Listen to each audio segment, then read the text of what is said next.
জয় শ্রীকৃষ্ণ। রাধে রাধে বন্ধুরা, আজ আমি ভাগবত গীতার বিষাদ যোগের তৃতীয় শ্লোকটা নিয়ে আলোচনা করব।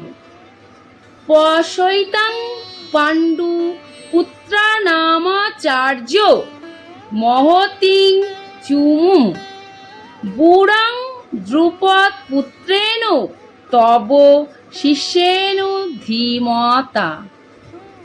এর বাংলা অনুবাদ হলো, হে আচার্য, পাণ্ডবদের মহান সৈন্যদল দর্শন করুন, যা আপনার অত্যন্ত বুদ্ধিমান শিষ্য দ্রুপদের পুত্র অত্যন্ত দক্ষতার সঙ্গে বর্জ্যের আকারে রচনা করেছেন।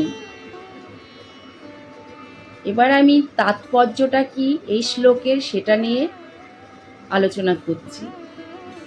চতুর কূটনীতিবিদ দুর্যোধন মহৎ ব্রাহ্মণ সেনাপতি দ্রোণাচার্যকে তার ভুল ত্রুটিগুলি দেখিয়ে দিয়ে তাকে সতর্ক করে দিতে চেয়েছিলেন। পঞ্চপাণ্ডবের পত্নী দ্রৌপদীর পিতা দ্রুপদ রাজের সঙ্গে দ্রোণাচার্যের কিছু রাজনৈতিক মনোমালিন্য ছিল। এই মনোমালিন্যের ফলে দ্রৌপদ এক যজ্ঞের অনুষ্ঠান করেন এবং সেই যজ্ঞের ফলে তিনি বর লাভ করেন যে তিনি এক পুত্র লাভ করবেন, যে দ্রোণাচার্যকে হত্যা করতে সক্ষম হবে। দ্রোণাচার্য এই বিষয়ে সম্পূর্ণভাবে অবগত ছিলেন, কিন্তু দ্রুপদ তার সেই পুত্র ধৃষ্টদ্যুম্নকে যখন অস্ত্র শিক্ষার জন্য তার কাছে প্রেরণ করেন, তখন উদার হৃদয় সত্যনিষ্ঠ ব্রাহ্মণ দ্রোণাচার্য তাকে সব রকমের অস্ত্র শিক্ষা এবং সমস্ত সামরিক কলাকৌশলের গুপ্ত তথ্য শিখিয়ে দিতে কোনো দ্বিধা করেননি।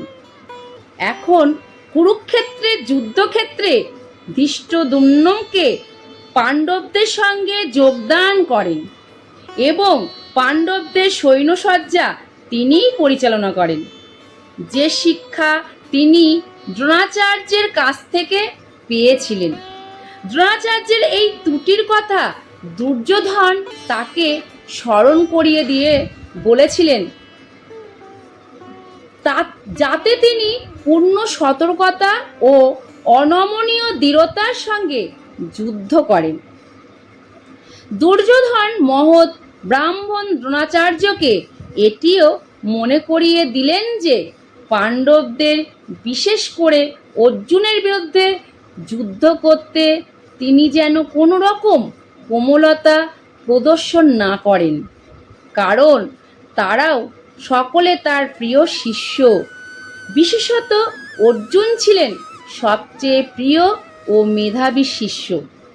দুর্যোধন সতর্ক করে দিতে চেয়েছিলেন যে এই ধরনের কোমলতা প্রকাশ পেলে যুদ্ধে অবধারিতভাবে পরাজয় হবে।